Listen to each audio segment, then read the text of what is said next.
Ratchet & Clank Into the Nexus walks a narrow line as a sequel.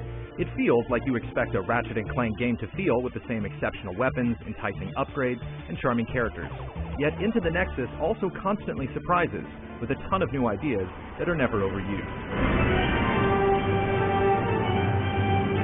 It opens with Ratchet & Clank transporting the space witch Vendra Prague to prison. The ship is attacked by Vendra's brother, Neptune, who's trying to free his sister from captivity. 2, 1, mark.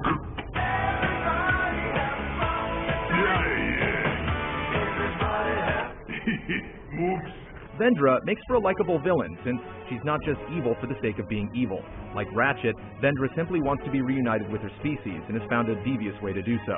The story never gets too wrapped up in itself, inserting humor at the right moments and giving you enough to get invested. Better get to the containment wing and make sure Vendra's locks are still engaged. The jailbreak is an impressive opening that sets the tone for the rest of the game.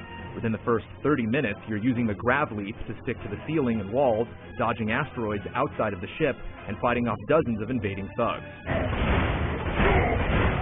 After Vendra's escape, Into the Nexus keeps throwing you into different situations.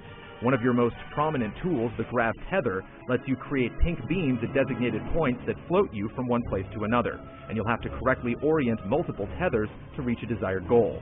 These sections certainly aren't terribly taxing on the mind, but they work well as something to break up regular fights. Into the Nexus never lingers on any one idea for too long, and you'll want to keep playing just to see the next thing. You'll fight in an alien coliseum, race against rising poisonous water, and use Clank in gravity-shifting mini-levels that always end with you fleeing from a monster.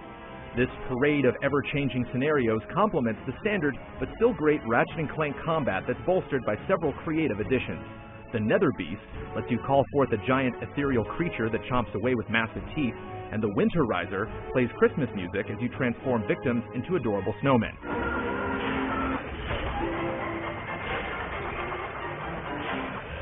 As with other games in the series, the arsenal is playful, surprising, and effective. The most significant problem with Into the Nexus is that the final level shows up abruptly, causing the story to feel a little rushed. Those wanting to extend the game's 5-hour length can pursue typical side objectives like hunting for collectibles in exchange for money, Oh, thank you kindly, friend. or taking on the more difficult challenges at the Coliseum. Released during the launch of the PlayStation 4, Into the Nexus will likely live in the shadow of a new console, but it deserves far better. As likely the last Ratchet & Clank game on the PS3, the series could hardly ask for a better send-off.